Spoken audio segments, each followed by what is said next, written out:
นใช่หมอเลน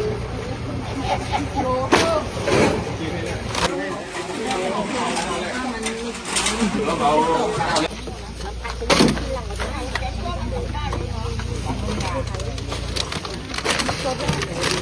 ก็ของลำพานห่านใช่หมอ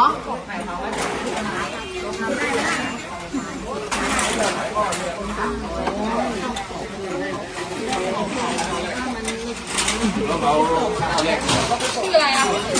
เขาห่านใช่ไหมหรือเขาทองโล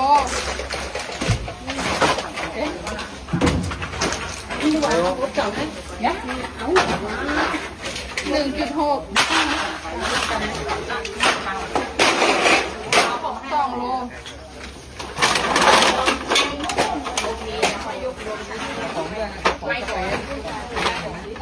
อร่อยเราไปดูเลยจ่ายเดี๋ยวโทรไปเลยเดี๋ยว